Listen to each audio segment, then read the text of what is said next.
নমস্কাৰ বন্ধুসকল, যিহেতু এতিয়া লাই শাকৰ ছিজন আৰম্ভ হৈ গ'ল, সেইকাৰণে আজি বনাবলৈ লৈছোঁ লাই শাকৰ সৈতে গাহৰি মাংস।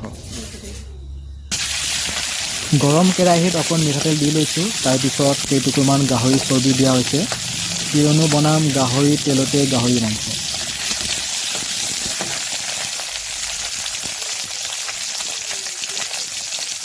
লাই গাহৰি কাৰ কাৰ প্ৰিয় বন্ধুসকল জনাবচোন কমেণ্ট বক্সত। চৰ্বিখিনিৰ পৰা অকণ তেল ওলোৱাৰ পাছত আমি তাৰপিছত দি ল'ম বাকী গাহৰিখিনি। বন্ধুসকল, যদি আপোনালোকে মোৰ ভিডিঅ'সমূহ চাই ভাল পায় তেনেহ'লে লাইক কৰিব, কমেণ্ট কৰিব আৰু লগতে চেনেলত নতুনকৈ আহিলে ছাবস্ক্ৰাইব কৰিবলৈ নাপাহৰিব। গাহৰি মাংসত যিহেতু বেছি মাই মছলা দিলে ভাল নালাগে, সেইকাৰণে একদম চিম্পুল পদ্ধতিৰে আজি গাহৰি মাংসটো বনাবলৈ লৈছোঁ।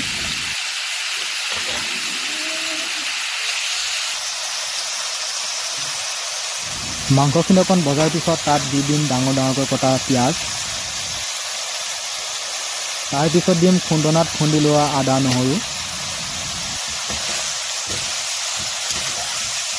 গাহৰি মাংস কাৰ কাৰ প্ৰিয় জনাবলৈ নাপাহৰিব।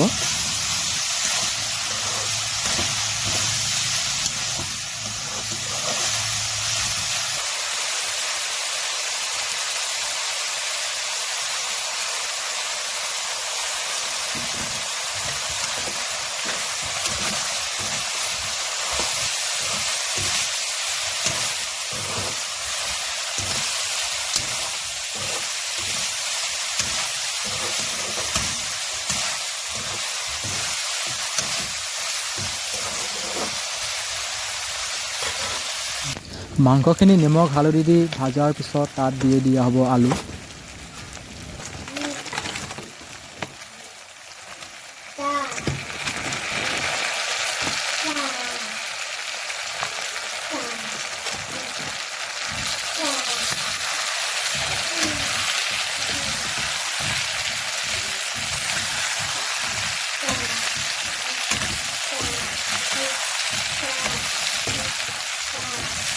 মাংসখিনি আৰু অকণ ভজাৰ পিছত তাত দি দিম এতিয়া গৰম পানী।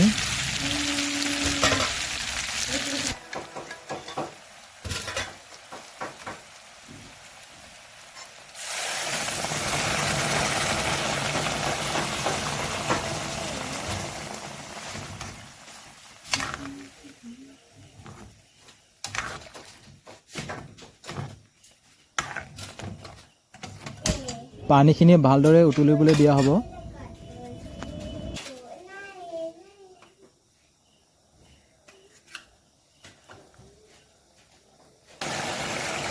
এতিয়া দিম বিলাহী।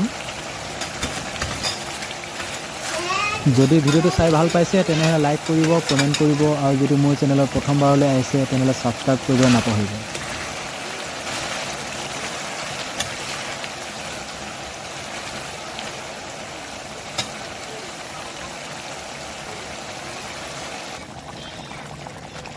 মাংসখিনি ভালদৰে উতলিবলৈ দিয়া হৈছে আৰু এতিয়া দিয়া হ'ব মোৰ প্ৰিয় লাই শাক।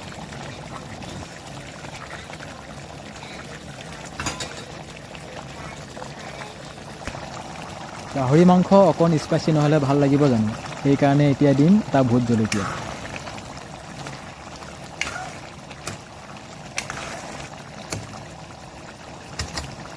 এয়া লাই গাহৰি ৰেডি হৈ গ'ল উইথ ভোট জলকীয়া।